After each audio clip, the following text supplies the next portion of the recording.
Quel est le rôle de l'espace de vie dans cette histoire au niveau managérial, mais pas que en fait. Les managers, c'est... Aujourd'hui, on a besoin d'une excellence managériale pour pouvoir réamorcer la pompe à engagement. Donc c'est la raison pour laquelle cette étude est focusée sur cette population.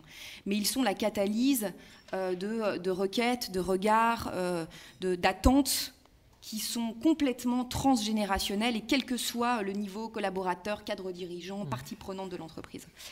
Donc quel est le rôle de l'espace dans cette histoire? Je pense qu'il est très très très important, le rôle de l'espace dans cette histoire.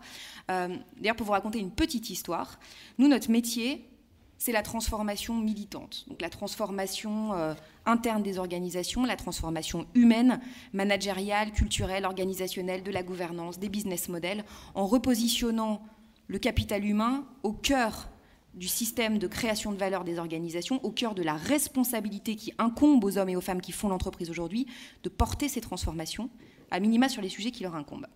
Donc ça fait 8 ans qu'on fait ça. On est plus militants que consultants, plus conseillers que consultants. On est tous animés par une flamme. Et puis, depuis 3 ans, il se passait un truc un peu bizarre. L'espace est rentré dans nos vies. Alors on n'a pas du tout cherché à se développer dans le monde de l'immobilier, mais des grands clients, usagers finaux, grandes entreprises qui font face à tous ces défis, sont venus nous dire, est-il possible de mettre l'espace de travail et de vie au service des grands enjeux humains, transformationnels et stratégiques que nous sommes en train de traverser?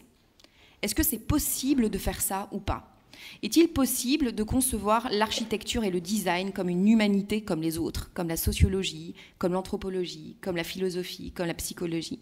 Est-il possible d'imaginer les bureaux comme le traducteur le plus juste de ce qu'on essaye de faire, comme un catalyseur de modification des comportements, comme un booster de changement?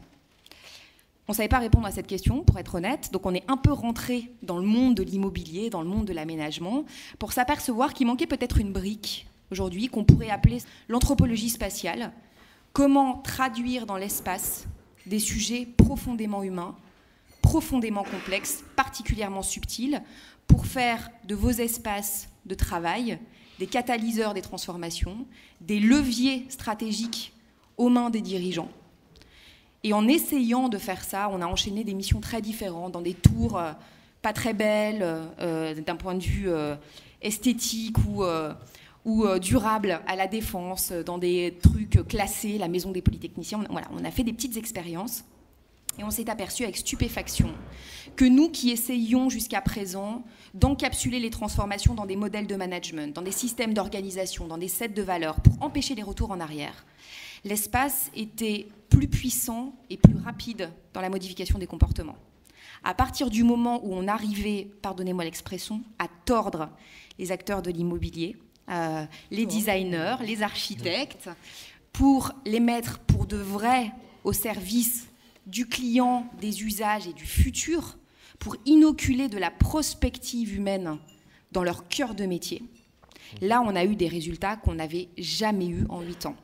Donc oui, je crois qu'en fait, cette capacité à hybrider les mondes, à transversaliser les disciplines pour mettre l'espace au service de la stratégie et des transformations, pour passer de la maîtrise d'ouvrage à la maîtrise d'usage, est un levier stratégique majeur et qu'il va falloir, dans les mois et années qui viennent, mettre en lumière le fait qu'aujourd'hui, l'immobilier doit se dealer au niveau de la direction générale et doit être une arme positive de transformation, d'incarnation des stratégies et des comportements.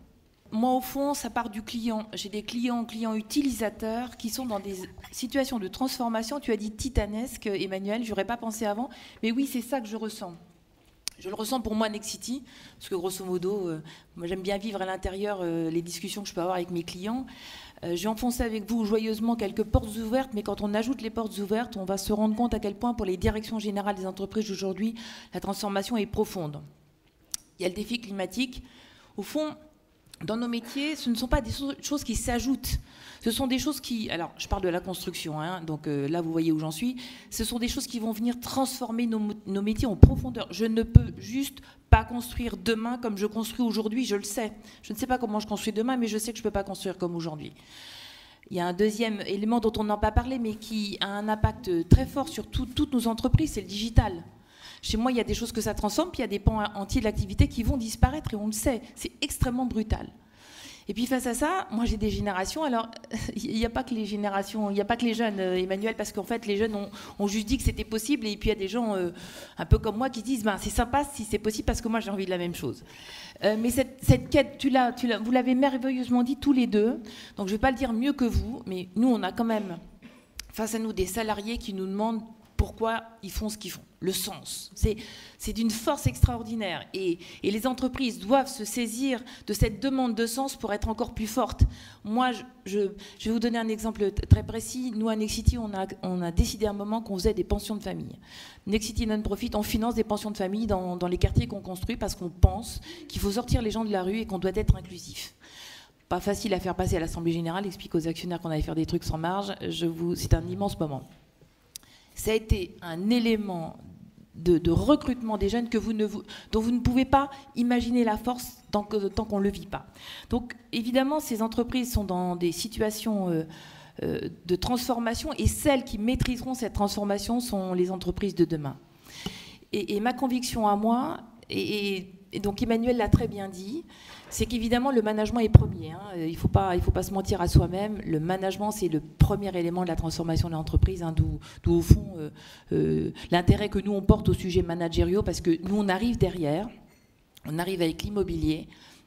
Et Emmanuel l'a parfaitement dit. Un bon immobilier, un immobilier bien conçu, ça peut être un élément extraordinaire d'accompagnement, de renforcement, de facilitation de la transformation. Jean-Baptiste l'a très bien dit, on peut avoir deux atmosphères très différentes. Et on n'a pas dit que les tours, ça ne marchait pas. Ça dépend comment on fait travailler les gens dans les tours. Ça dépend comment on utilise les escaliers, par exemple. Parce que les escaliers sont des lieux de vie ou pas. C'est pas facile parce qu'ils n'ont pas été conçus pour ça. Mais si on a décidé que c'était des lieux de vie, on recrée du lien. Donc nous, vraiment, ça c'est vraiment ce que je porte pour Nexity Solutions Entreprises. L'immobilier que nous, on porte aujourd'hui, c'est un immobilier au service des entreprises qui sont nos clientes. Et on veut vraiment être au plus près de leurs besoins pour les aider à répondre à tous ces défis et à faire qu'au fond, toutes les équipes de l'entreprise sont réunies autour du sens et de la transformation. Et je vous assure que quand ça marche, la puissance de l'outil immobilier est juste incroyable. Emmanuel, tu l'as dit. Alors c'est plus facile quand c'est Emmanuel qui le dit que quand c'est moi, parce que moi je fais de l'immobilier. C'est plus crédible quand tu le dis, Emmanuel. Mais je vous assure, c'est vraiment très très très puissant. Et c'est ça que nous, on a envie de porter pour les entreprises.